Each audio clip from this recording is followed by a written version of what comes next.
Puji Tuhan, Shalom Bapak Ibu. Ya, Shalom, Mbak. Sebentar, saya akan bantu ya. Puji Tuhan. Satu sukacita yang luar biasa kalau hari ini kita kembali dipertemukan dalam ibadah Zoom pada pagi hari ini. Nah, saudara mungkin pernah mendengar cerita Rama dan Sinta, di mana suatu saat Rama mengajak istrinya, yaitu Sinta, untuk berburu di suatu hutan. Nah, sampai di hutan, kemudian Rama bersama adiknya akan berburu, tetapi Sinta diminta untuk tetap tinggal di satu tempat gitu, dan diberi pesan supaya apapun yang terjadi tidak boleh keluar dari daerah atau dari area yang sudah dibatasi dengan kekuatan gaib oleh Rama. Kemudian pergilah Rama sama adiknya ke dalam hutan untuk berburu, dan Sinta di tempat yang sudah ditentukan tadi, ya katakan tempat untuk beristirahat ya.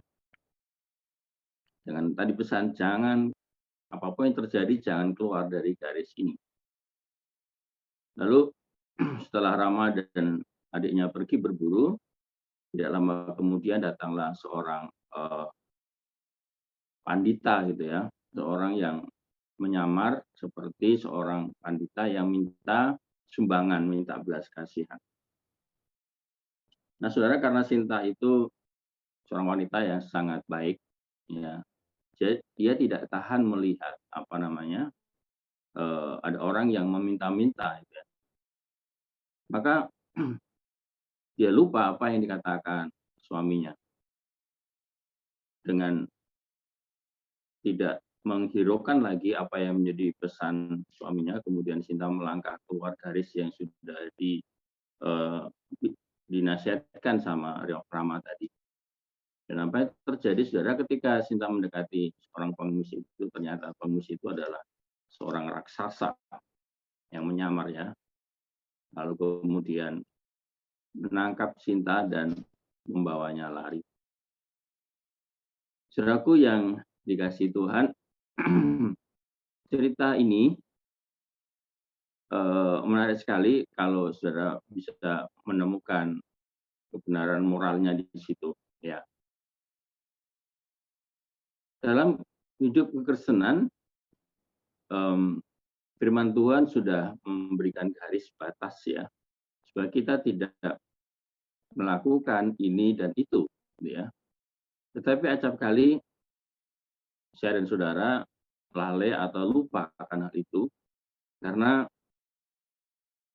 di luar sana begitu dahsyatnya, begitu besarnya, begitu kuatnya tarikan dari yang namanya godaan itu.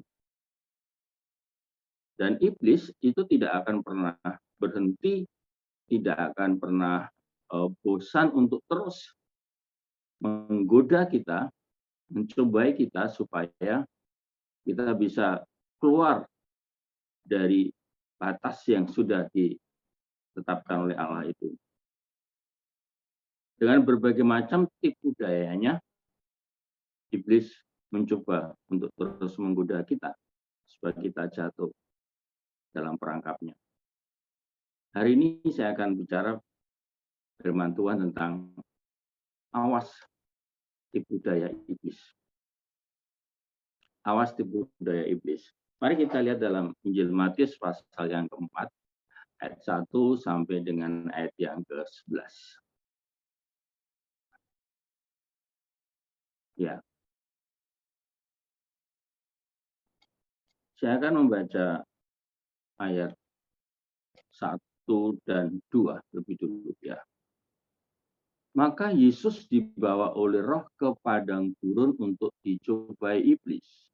Dan setelah berpuasa 40 hari dan 40 malam, akhirnya laparlah Yesus.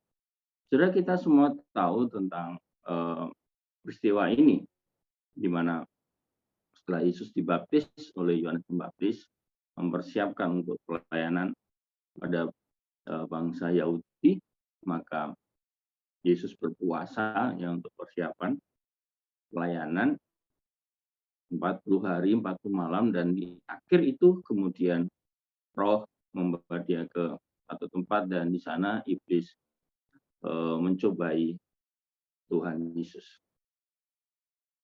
Saudara, apakah iblis tidak tahu kalau Yesus itu adalah Tuhan? Tentu dia tahu. Ya, iblis tahu. Tetapi iblis tidak pernah punya rasa takut untuk mencobai siapapun, untuk menggoda siapapun termasuk Tuhan. Ya, kalau Tuhan Yesus saja digoda, apalagi kita gitu, saudara. Nah, saudara, kita harus sadar tentang realitas iblis itu. Kalau saudara belajar mata kuliah angelologi dan satanologi, tentu akan dijelaskan bahwa iblis itu realita.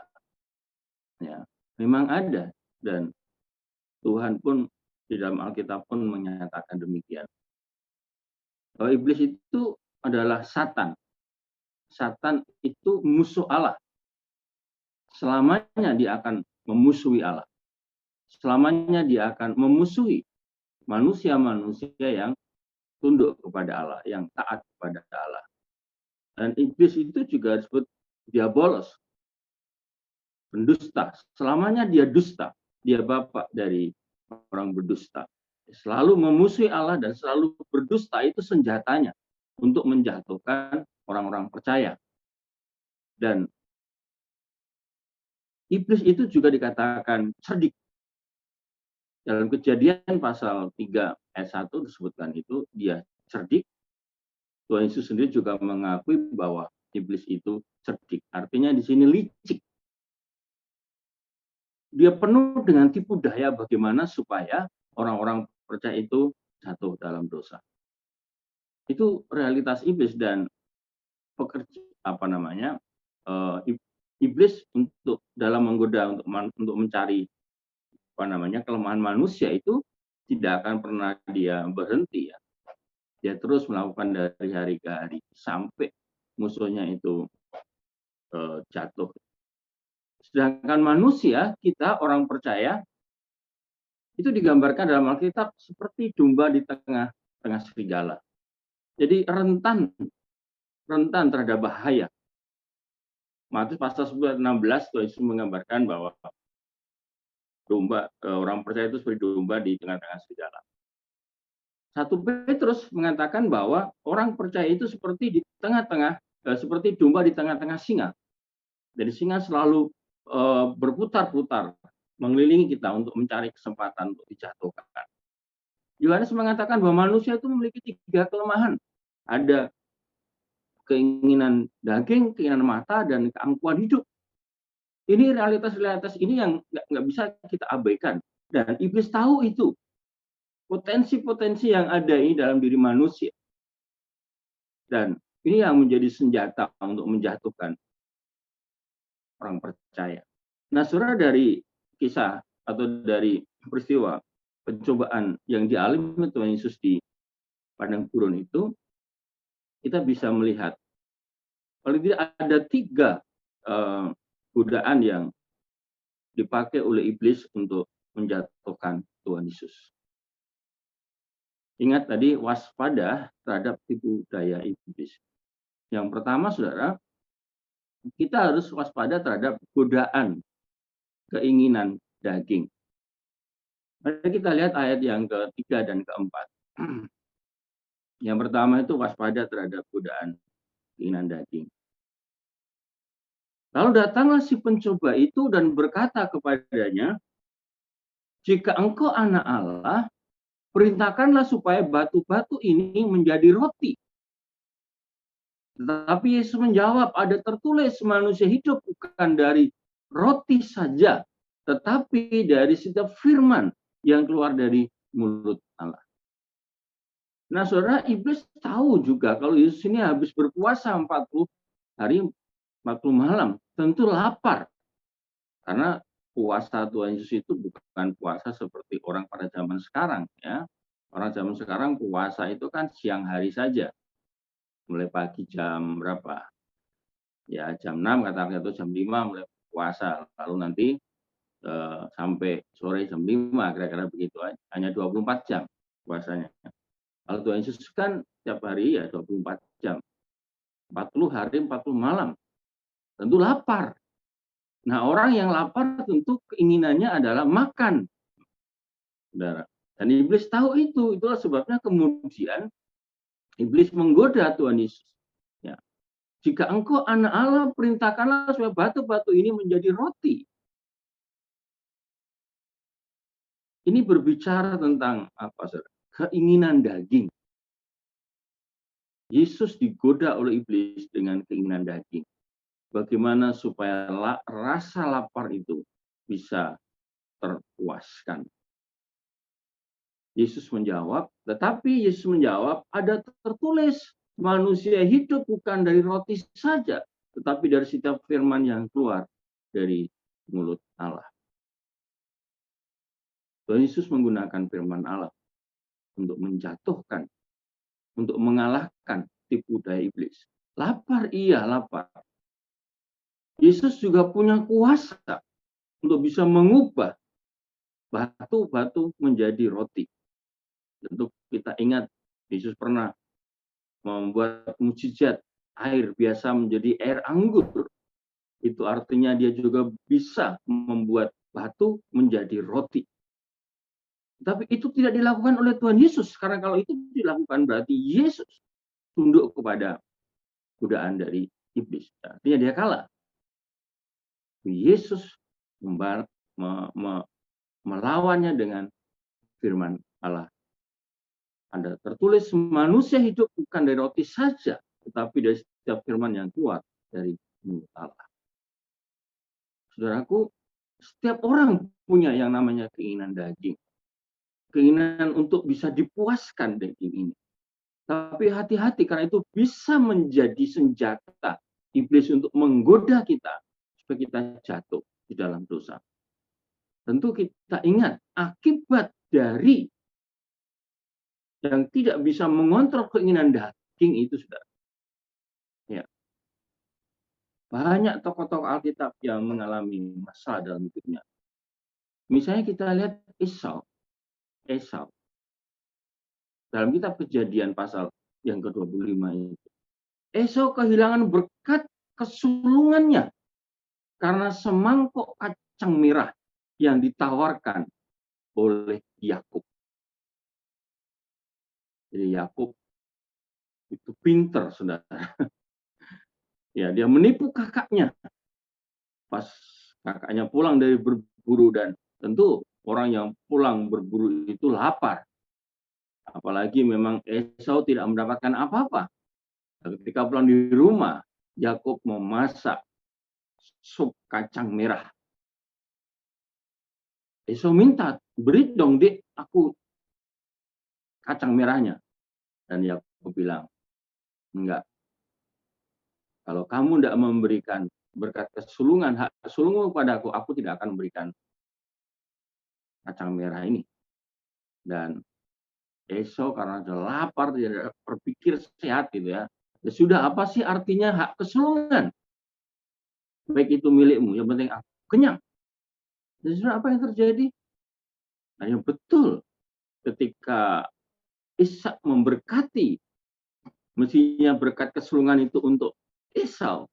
Tetapi karena memang Esau sudah menukar dengan semangkuk kacang merah itu, maka berkat kesulungan itu jatuh kepada Yakub, bukan kepada Esau. Dan kita tahu kisah Yakub dan Esau menjadi dua bangsa yang sangat berbeda. Pada zaman Yosua ada seorang tentara yang bernama Akan. Karena dia tidak tahan dengan godaan keinginan daging itu, saudara, maka dia dan keluarganya dibinasakan.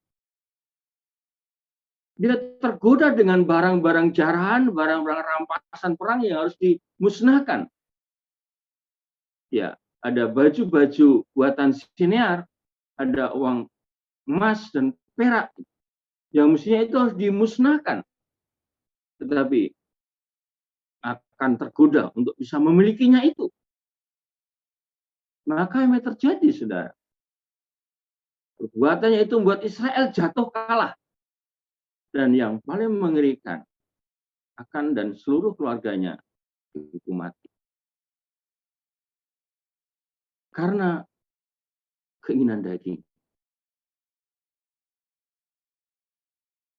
Kita tahu salah satu dari murid Tuhan Yesus. Karena godaan keinginan daging, walaupun ini masih menjadi satu perdebatan ya. Yudas kehilangan kursi kerajaan Allah. Kan Tuhan berjanji bahwa 12 muridnya itu akan diberikan kedudukan di surga. Yudas kehilangan kursi di kerajaan Allah karena apa? 30 uang perak. Dan posisinya digantikan oleh Matias. Saudaraku yang dikasih, masih banyak contoh dalam Alkitab. Orang-orang yang jatuh ke dalam dosa karena godaan keinginan daging yang begitu kuat dan pada akhirnya sangat mengerikan. Itulah sebabnya kontrol baik-baik keinginan daging kita, keinginan daging saudara. Karena itu bisa menjadi senjata iblis untuk menjatuhkan saudara. Ada mahasiswa praktek dulu dan sekarang. Dulu masih zaman lintas budaya. Dipulangkan oleh mentornya gara-gara dia tidak bisa mengontrol keinginan dagingnya. Mentornya bilang, saya tidak sanggup menghidupi mahasiswa ini, Pak, karena makannya banyak. Kalau sudah makan lupa seisi rumah. Itu sesuatu menurut saya rendah sekali ya. Sudah yang dikasih Tuhan. Lalu yang kedua, waspada. Yang pertama tadi waspada terhadap godaan keinginan daging. Lalu yang kedua adalah waspada terhadap godaan keangkuhan hidup. Mari kita lihat ayat 5 dan 7. Waspada terhadap godaan keangkuhan hidup. Ayat 5 sampai 7, kemudian iblis membawanya ke kota suci dan menempatkan dia di bumbungan bait Allah.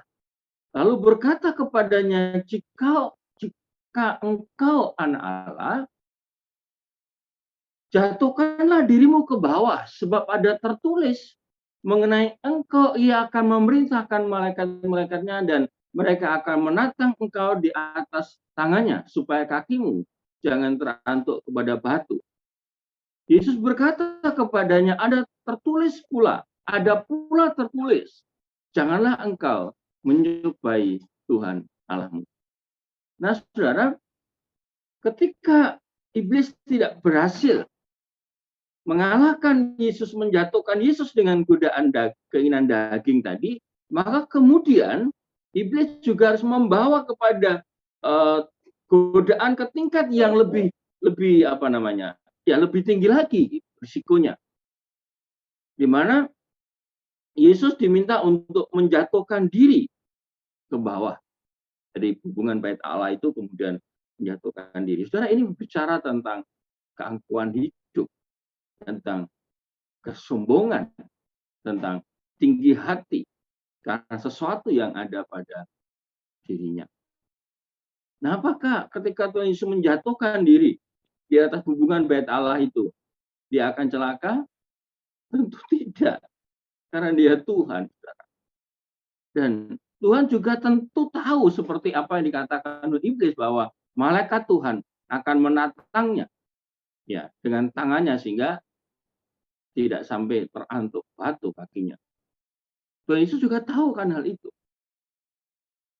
Tetapi Tuhan Yesus mengatakan, ada pula tertulis, janganlah engkau mencobai Tuhan Allahmu.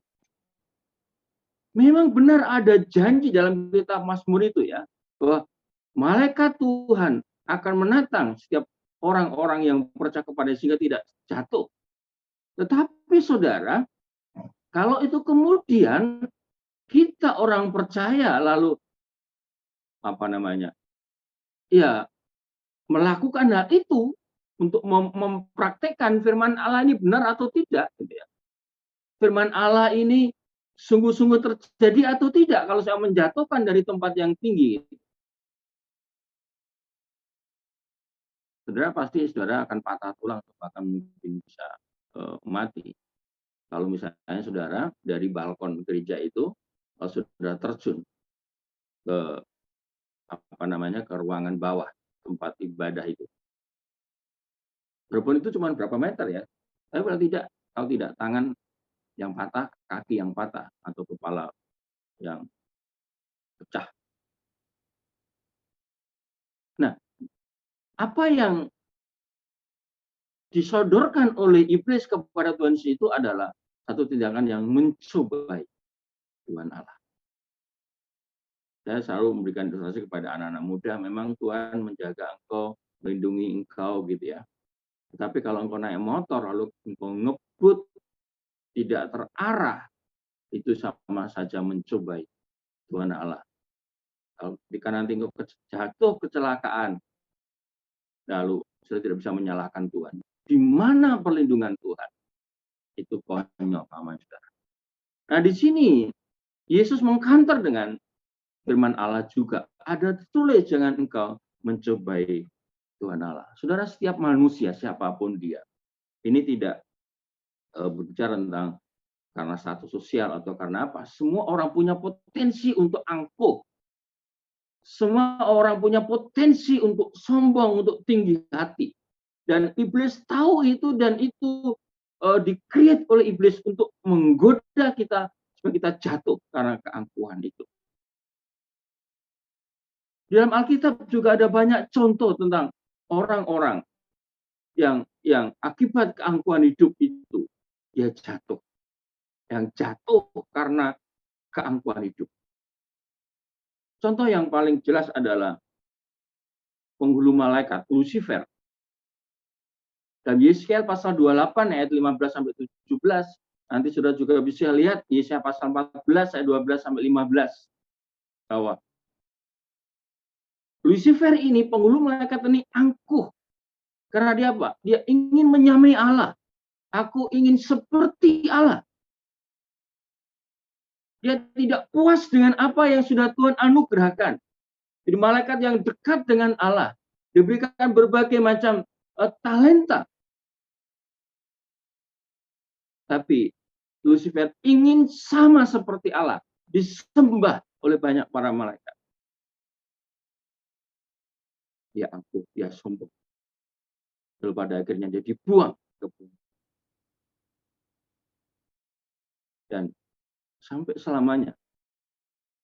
Kalau ketika manusia yang jatuh dalam dosa, memang ada penebusan, ada pengampunan. Tapi ketika malaikat yang jatuh dalam dosa tidak ada penebusan, tidak ada pengampunan.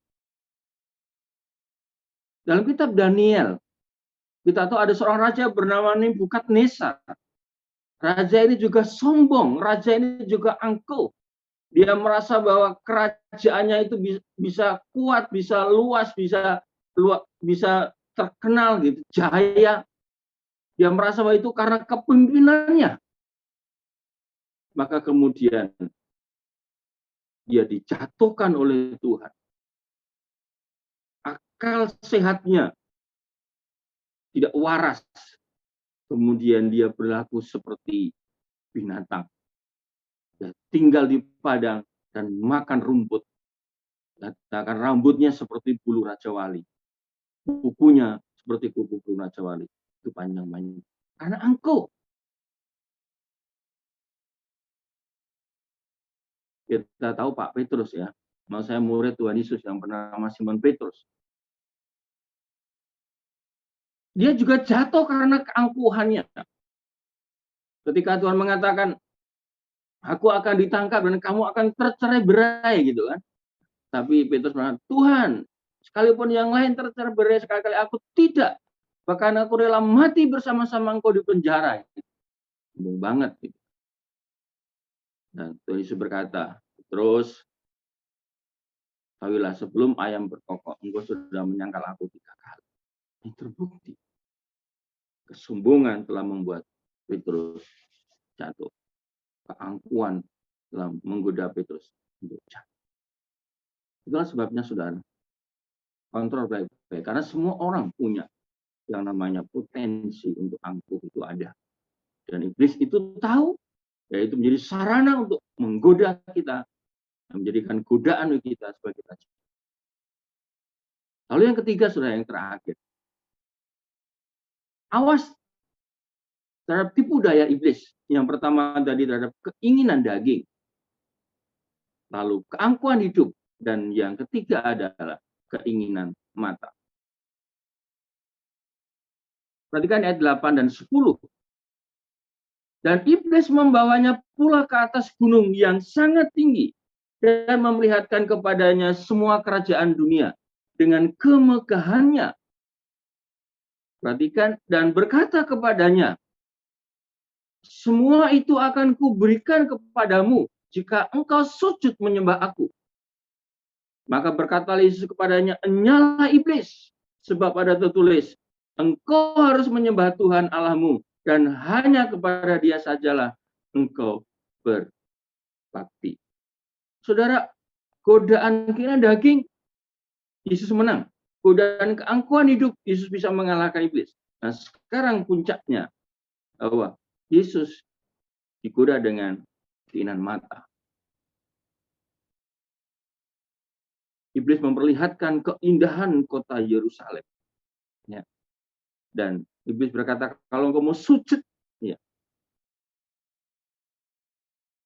maka semuanya akan diberikan kepada Tuhan Yesus. Saudaraku yang dikasih Tuhan, ini semua manusia pun punya yang namanya keinginan mata. Keinginan mata itu menjadi jendela, celah untuk saudara-saudara bisa jatuh dalam godaan iblis atau cobaan iblis. Tapi Yesus mengatakan, nyalah iblis, sebab ada tertulis, engkau harus menyembah Tuhan Allahmu, dan hanya kepada dia sajalah engkau harus berbakti. Saudara, kita harus hati-hati dalam menggunakan keinginan mata kita. Kita harus selalu dekat dengan Tuhan. Kita tahu Hawa itu jatuh ke dalam dosa, dan pada akhirnya diusir dari Taman Eden. Kenapa? Karena dia melihat buah yang dilarang itu kelihatannya sedap untuk dimakan, gitu kan. Sudah perhatikan dalam kitab Kejadian pasal 3 ayat 6 itu dikatakan, ketika itulah, ayat 6, Kejadian pasal 3 ayat 6 dikatakan seperti itu.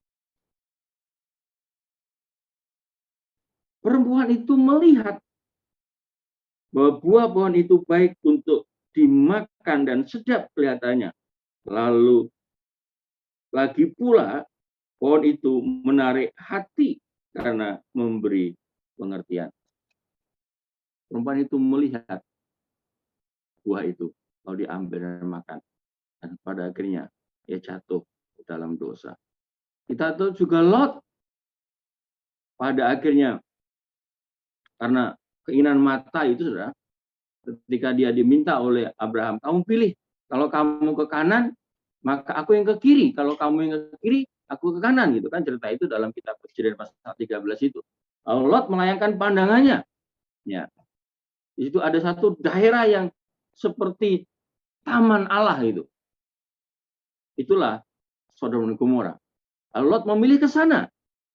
Karena itu dalam tanah yang subur, cukup untuk ternak-ternaknya itu. Tapi ternyata itu adalah kota yang najis pada akhirnya. Dan Lot jatuh dalam hal itu. Kita juga kisah Daud, tahu kisah Daud, ya. Dalam kitab 2 Samuel pasal 11, mestinya hari itu dia harus berperang, tapi dia jalan-jalan di atas istananya.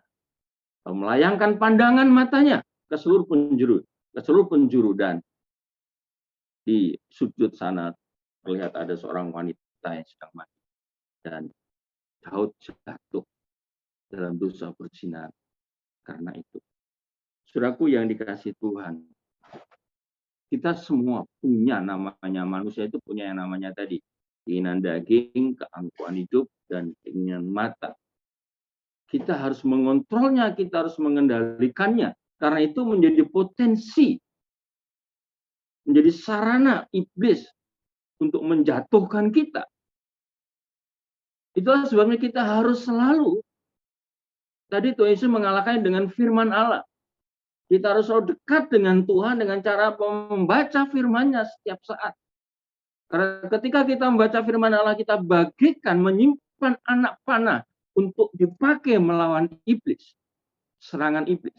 Tapi kalau sudah tidak pernah membaca firman Allah, tidak pernah mendengarkan pemberitaan firman Allah, maka tabung yang mestinya berisi anak panah itu kosong. Sehingga ketika saudara diserang oleh iblis dengan berbagai macam godaan, apakah itu keinginan mata, apakah itu keangkuhan hidup, apakah itu keinginan daging, sudah akan mudah jatuh. Yakobus pasal 4 ayat 7 dan 8 menasihatkan takut akan Tuhan. Caranya bagaimana? Tunduk kepada Tuhan, mendekat kepada Tuhan, dan hidup kudus. Maka itu bisa menjadi perisai, menjadi tameng untuk mengalahkan tipu daya iblis. Jadi awas terhadap tipu daya iblis. Dia selalu menggunakan keinginan daging kita, keangkuhan hidup kita, dan keinginan mata kita untuk menggoda kita agar kita jatuh di dalam dosa. Selamat pagi, Tuhan Yesus memberkati Bapak Ibu Saudara, dan mari kita semua menjadi orang-orang yang selalu berkemenangan. Tuhan Yesus memberkati. Amin. Kita berdoa mengakhiri